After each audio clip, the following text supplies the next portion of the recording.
board member with the American Horse Publications. And thanks for joining us, taking time out of your afternoon for this webinar. The webinar today is going to be podcasting. Our host for it is Glenn Hebert, and a little bit about the subject is why your publication should be podcasting. And podcasting is one of the fastest growing media platforms in the world. And the Horse Radio Network is one of the largest podcast networks in the world. So what Glenn's going to do is present for about 20 minutes.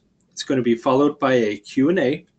If you look to your GoToWebinar control panel, you'll see a section for submitting questions. Feel free to submit those anytime during the webinar, and we'll go through as many as possible afterward. A little bit about Glenn. He's probably the one person that you can call a geek and not get punched in the face, but he's the founder of the Horse Radio Network, and that was back in July 2008. And this started with one show, the Stable Scoop Radio Show, and no listeners in the Horse Radio Network, and it's now grown to one of the largest podcasting networks in the world with 16 shows and tens of thousands of listeners in 92 countries. Glenn hosts several of the shows on the morning or on the network, including the Stable Scoop Radio Show, Horses in the Morning, and the Driving Radio Show. Known as America's horse husband, Glenn married into the horse thing over 25 years ago when he met Jennifer, his horse-addicted wife, and together they ran a large training, boarding, and lesson facility for more than 10 years. Glenn learned to drive horses, and his passion lies in being in a carriage driving ponies. In the early married years, Glenn and Jennifer owned an improvisational acting company that did over 450 shows in 10 years. Glenn is a believer that entertainment comes first, education second, and he transfers that belief to the shows he hosts on HRN. And I will say, I've had the great fortune to sit next to Glenn a couple of times at the American Horse Publications Seminar this summer, June 14th through 16th. This will be in Hunt Valley, Maryland, and Glenn is planning on being there. So certainly you can continue this conversation afterward. You're going to find him very approachable. He's going to freely share his knowledge, much like all of the experts you'll find at the AHP seminar. Before I turn it over to Glenn so that he can begin his presentation, I'd like to thank Chad Mennel of Equisine for helping produce this episode. So with that, I'll turn it over to you, Glenn. Thanks, Jeremy. Appreciate that. Hi, everybody. Thank you for joining us today. I know I spoke a couple years ago at the HP conference on podcasting, and I'd say since I spoke, I think it was 2 years ago, things have changed dramatically for podcasting. Thanks to NPR and some of the ESPNs and the Slate magazines and New York Times, but mostly NPR, podcasting has turned the corner. You know, it started 10 years ago, we had no listeners, and now, and because people didn't know how to listen. They had to listen on their computers when we started, or they had to download it to their iPod. They had to figure out a way to get the podcast actually off of the computer onto the iPod to listen. It was before smartphones. And now that's a whole different world now with podcasting growing and making the turn like it has. I was always hoping I would see that day before I retired, and thank God I did. So we're going to talk about podcasting for publications. Magazines getting into podcasting in specific is one of the largest growing areas. 2 weeks ago, I did the keynote talk at PodFest, and that's in Orlando. It's the second largest podcasting conference in the country. And I spoke to more magazines there, and also at Podcast Movement, the largest podcasting conference, which this year is in Philadelphia in the summer. Magazines are the ones that I really saw the most of. They're all looking at how they can get into it. They're looking at, can they monetize it? What's the value for them, being that most publications are working on a limited staff? So we're going to talk a little bit about all of that today. You talked a lot about the Horse Radio Network. We're one of I'd like to throw independent. We're one of the largest independent networks, as opposed to the NPRs and the ESPNs and the ones with a lot of money behind them. We've produced over 6,800 episodes now. We have 17 active shows. We have 32 hosts. We've interviewed 8,200 guests over the years, and all of that's resulted from about a bazillion hours of work. People ask, how much do we work? We work a lot. it's 100 hours a week for my wife and I at least. And our big thing, Jeremy and I talked about this before, is we never miss episodes. That's one of the things we take pride in. Now, we had a little hurricane came up Florida last year, and we actually missed our first episodes, but I kind of forgave myself for that, seeing we didn't have power for 2 weeks.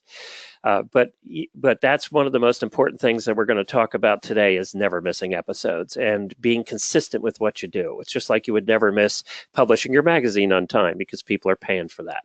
It's the same thing with podcasting. Podcasting has been growing since we started. It really began in 2006, and Edison reports now that over 40% of all Americans aged 12 and over say they've listened to at least one podcast, and that podcast consumption has risen every year.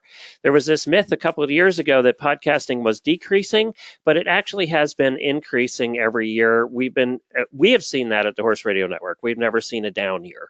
It's been up every single year, and that now it's just continuing to rise. And I think we're going to see it increasing even faster now that more and more people are figuring it out, and more people are talking about it in mainstream media. You're seeing references to podcasting everywhere now, even on sitcoms that we never saw before. So the growth in podcasting is there. I think it's going to continue to be there as we go forward. There are 4 main reasons that I see why publications are getting into podcasting. We have a number of them that are in podcasting now on the Horse Radio Network, that have come to the Horse Radio Network for help and getting started with their own podcast. So these are the 4 main reasons that I've seen industry-wide. One is to reach people in what I call divided time. And we'll talk about that in a little minute. What's divided time? To add a voice to the brand. Podcasting is a very intimate experience. When you're listening to somebody, that's a much more intimate experience than when you're reading an article even, or reading a book. When you're hearing their voice, if the author actually reads their own book on Audible, it becomes a more intimate experience when you hear the actual author's voice. And that's one of the reasons that publications are getting into podcasting, is to add that voice, that actual sound to people's ears. Marketing as a way of marketing, and of course revenue. And we'll talk about what are the potentials for all of those things.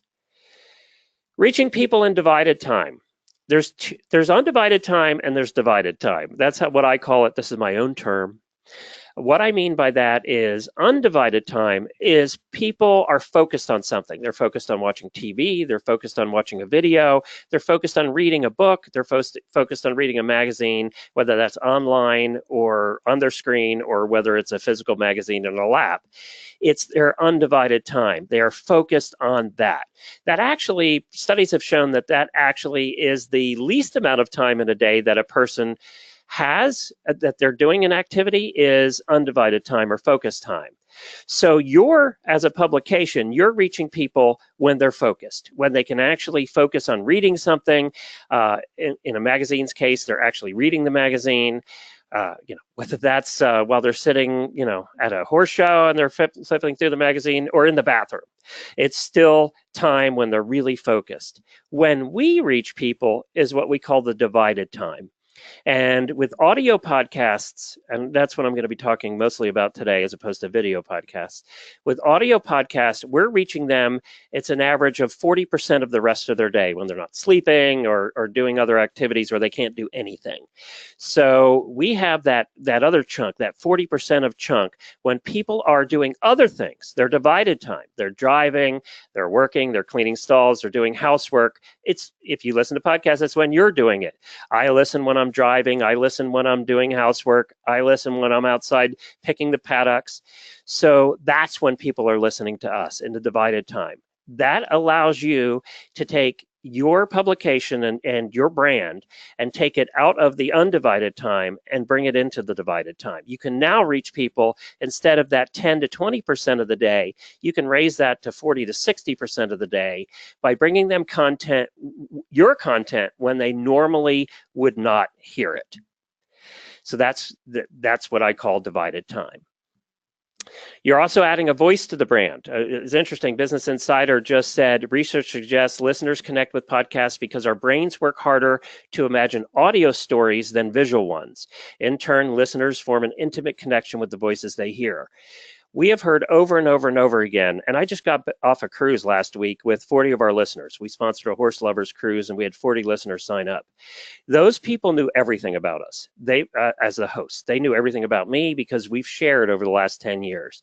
It's a very intimate connection, and they felt that, going in, even though I didn't know them, we were their friends. That when you listen to a podcast, you become friends with the hosts. All the listeners become friends with the hosts. They come for the content and they stay for the hosts. And that intimate connection is what then becomes a brand. They become your brand. It's why it's so important when you're looking at starting your own podcast as a publication or a business. Your hosts are the most important decision you're going to make, because their voice truly represents your brand. Your brand is going to become associated with that voice. And we'll talk a little bit more about how important those hosts are and some studies we did a little bit later on here. But it is the most important decision I make when we're starting a show, is who the host is going to be. So it truly will add a voice to your brand. Marketing. Publications have found that it helps drive traffic to websites, to your social media. It especially helps drive traffic to your social media.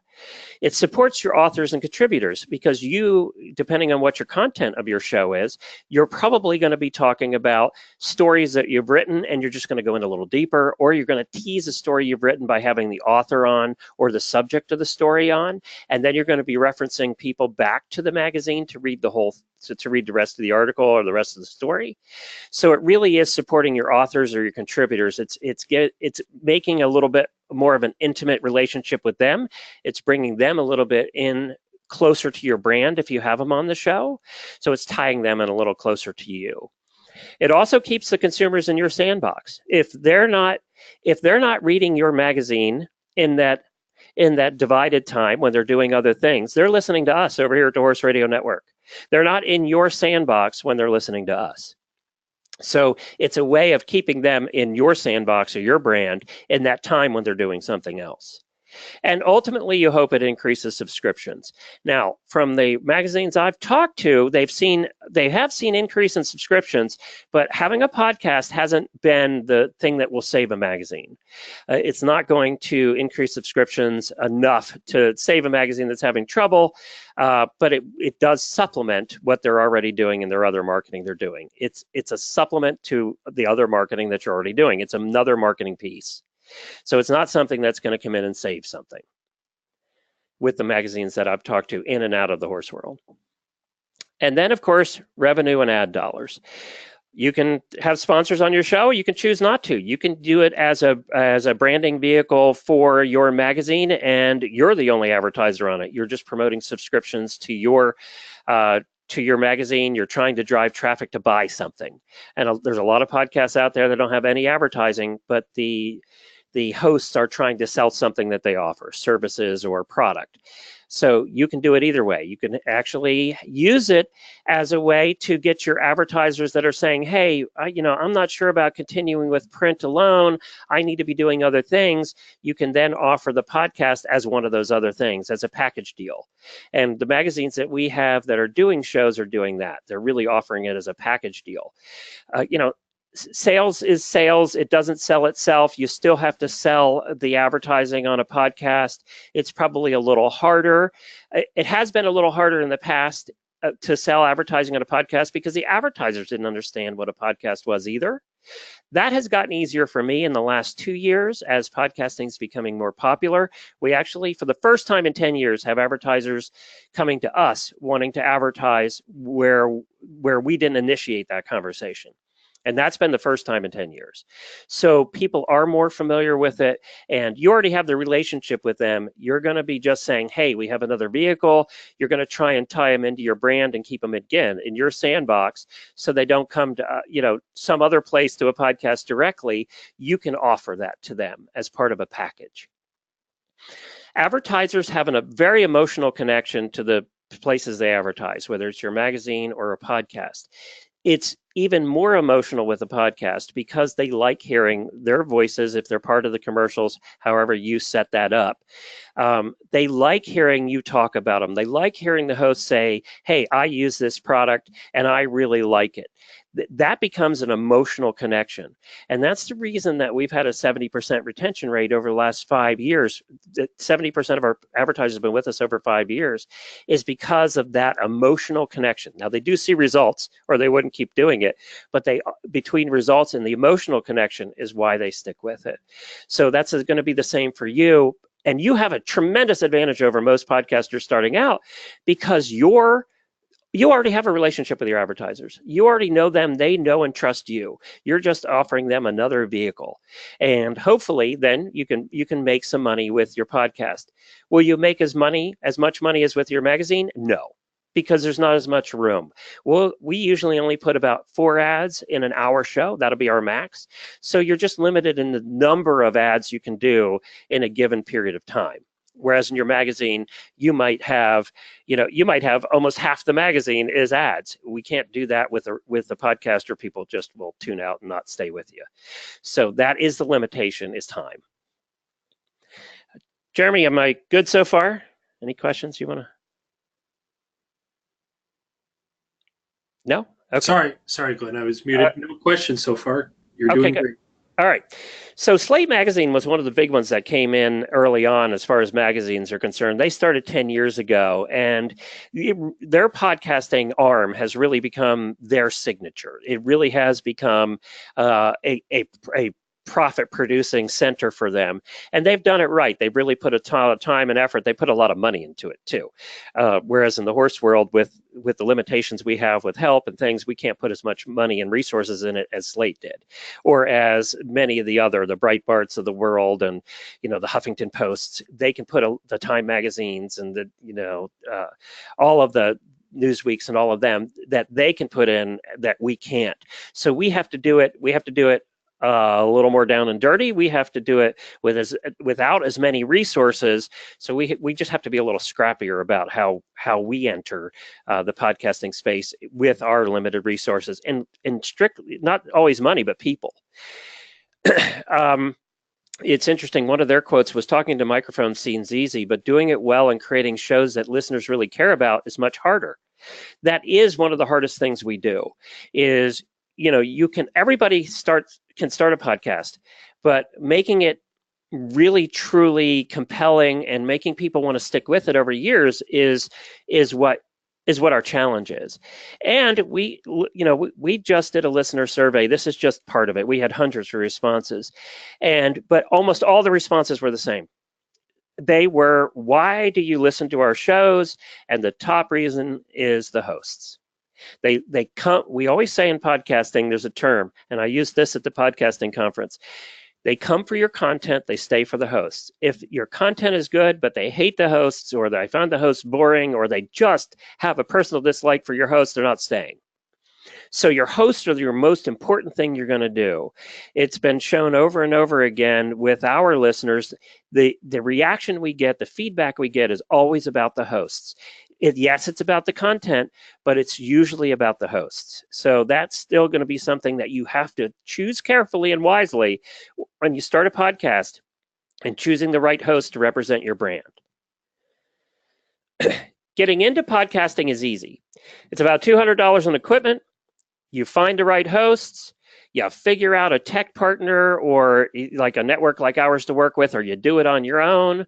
I highly recommend, if you're going to do it on your own, you get some help from a podcasting consulting group. One of them that I love, and actually is a mentor of mine to this day, is Dave Jackson with the School of Podcasting. He actually has a starting course that takes about 6 weeks that gets you started podcasting right. It's called theschoolofpodcasting.com. I highly recommend that to people all the time. But figure out a partner you can work with. We also help get people started on the tech side with what we do over at the Horse Radio Network with horse companies.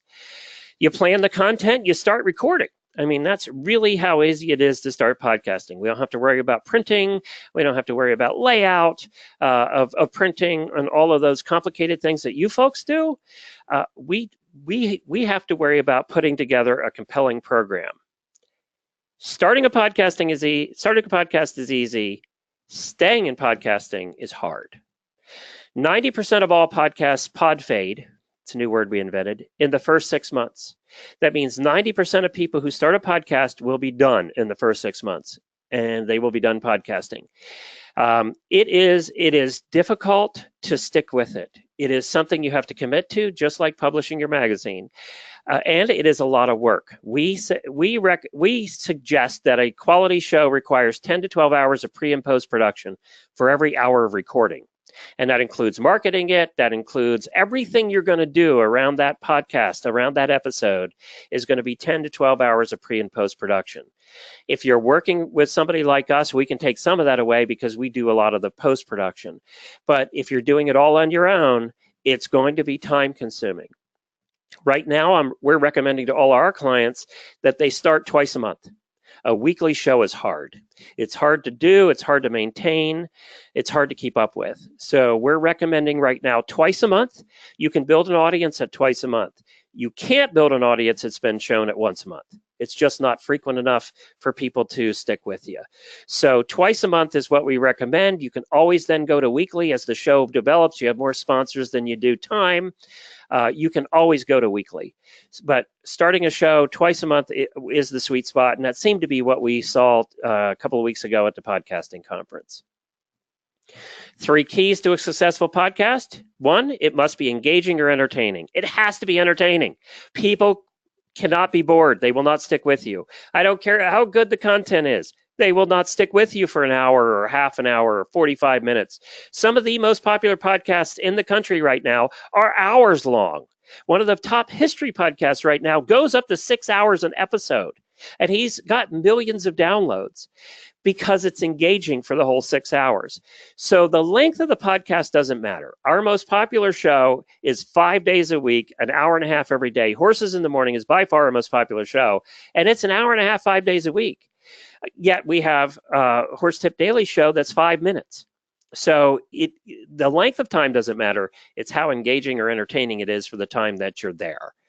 The right host, of course, is another key to successful podcast, and consistency. So if you say you're going to put it out twice a month, then put it out twice a month. You can't miss, because the listener will be expecting that. They know when your show is going to come out, and they've allotted time in their mind when they're driving to work that day or that evening that they're going to listen to it. That's the time they have booked for you, and you have to be there for that time. We have a number of affiliate shows right now. These are all the shows that we don't own that have come to us and said, okay, we want help. We don't want to do this ourselves. And some of them have magazines. You'll recognize a lot of them. But, I could talk for hours on this topic of what makes a good show, how to produce it, how to do all of that. My time's up as far as me talking, but I'd love to entertain questions so that I can answer what really you're thinking about. Okay, and everybody, in case you came in late, you'll see on the GoToWebinar control panel, there's a section for submitting your questions, and go ahead and type those in. We'll go through as many as possible. And I'll start off with one, Glenn. A lot of the people listening are probably, attracted to this title because they want to start a podcast. How do you convince sponsors to join in when you're trying to build the audience? Well, with magazines, it's easier than when we start a show from scratch with no backup. It's much easier with a magazine because you're doing it as a supplement to what you're already doing. So you might be going to your sponsor and saying, okay, you're already doing, full page once a month. Let's add the podcast to that. You're also going to be coming in with a larger listening audience. The average listening audience, and you're going to all be shocked by this, the average listening audience to podcasts today, Libsyn is the most popular host out there, and their average is 160 downloads per show, or per episode per show. So that means that the average podcast out there has 160 listeners. That means that there's a lot with a lot less than that, and a lot of the NPRs and those kind that have a lot more. Ours, it's in the thousands because we're established. We've been around a long time. And so our listeners will tend to venture out. You're not going to have the number of listeners on your podcast that you do your subscribers. you're still teaching them how to listen. It's an education process. You're going to start though with hundreds and thousands, where the average podcast starts with a lot less. So you're going in with an advantage, and you're really going to tell your sponsors that too, that they're going to want to get in at the beginning, and they're going to want to be there and grow with you, because you only have a certain number of spots. You're also selling the limitation. I only got 4 spots available, and you want to be one of those spots. So that's the other thing you're selling when you're selling. You're selling the lack of spots available. But you guys are definitely going in at a distinct advantage over what the average podcaster does that's starting out from scratch. Okay, so let's assume we have a publication here and a long print history, maybe not so successful digitally. What advice do you have for educating that audience to help transition them to what we're offering digitally through podcasts? You have to do an article when you first start. And the article is directed, really, the article is we're starting a podcast, but it's mostly how to listen. It's educating them physically how to take their phone out and download an app or hit the podcast button on an iPhone. You're really educating them how to listen. That's the first thing. This is still a challenge we have in the horse world. We always said that the horse world was about 2 years behind digitally everybody else. Now, I think that's not that way anymore. We're a lot closer than we were 4 or 5 years ago. Our consumers are a lot more educated now digitally than they ever were. So that challenge is less, but yeah, that article to start, and then every episode that comes out, you have to promote everywhere. You have to promote on all your social media. You have to make sure that those podcasts are highly visible on the homepage of your website. A lot of magazines have started podcasts, and then you go to their homepage, you can't find them. Well, if I heard that Slate Magazine started a podcast, and I'm going to go want to find it at their website, and I can't find it because it's hidden, you're not going to get new listeners. It's like anything else you start digitally. You've got to put it out there every time an episode goes out. You have to promote the heck out of it. And it's the same way here. But the other thing that you have to do is, while you're promoting it, in that promotion, in that post on Facebook, has to be a little bit of education every time on how to listen. Okay. Do you have I guess maybe a recommendation on how many shows someone should produce before they launch it, so that they have some in the can? Oh, you just asked the most argued question in the world of podcasting. Oh, good. There's a lot of the gurus out there for podcasting that say you should have 6 in the can and then put it out. I say you have 1. Now, you better be putting the second one out on time. So if you say it's twice a month and it's going to be the 15th and 30th, you get that one out and then get the next one out on time. I say 1 because that first episode really is a throwaway. People aren't going to find you, they tend not to find your first episode. People will come in episode 2, 3, 10, 15. A lot of people, if they like your show, will go listen to the whole back catalog. It's another thing podcast listeners do. If they like your show, they're going to go listen to all the past ones.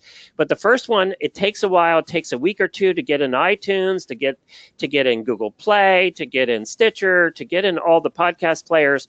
That takes time. So I always recommend get that first episode out, get that time out of the way with the first episode. Make sure that you're getting approved everywhere, and you're getting on, like we have our own app. It takes a week or 2 to get into our own Horse Radio Network app. So take the time to do that with that first episode, get that second one out on time, and get rocking and rolling. I'm not a believer in having a whole bunch in the can. And if you're doing a timely show where you're covering news or sports or, in our case, events, if yours is an event-driven show, or, like our World of Question Games radio show is very timely, then you can't put them in a can anyway. Okay, Glenn, here's one. And I'll say I'm asking for a friend on this one. Okay. You identified a lot of the bad habits. Yep. Say you've launched your podcast and you've fallen into those bad habits. You're not putting it out on time. Can you rebound, or should you start fresh? What do you do to turn things around? You just got to do it. I mean, you just have to get it out on time. You're making a contract with your listener when you're doing anything, whether you're doing a magazine or a podcast. You're making a contract that we're going to, even if it's free and they're not paying for it, it's still a contract with your listener that we're going to put out content at a certain time.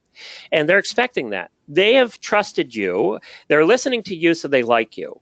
They're not they're coming back to listen over and over again because they like you. They want to listen to you.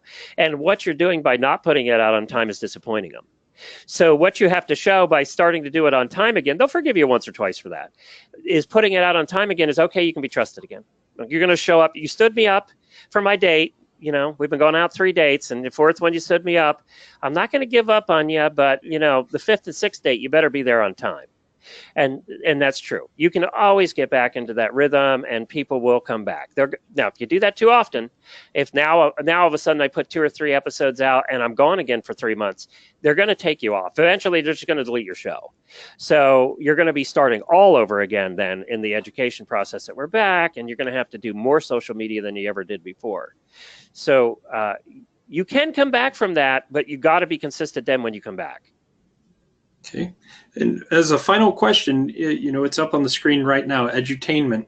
A lot of these publications are going to be operating, you know, off small budgets and trying to incorporate their own staff into this.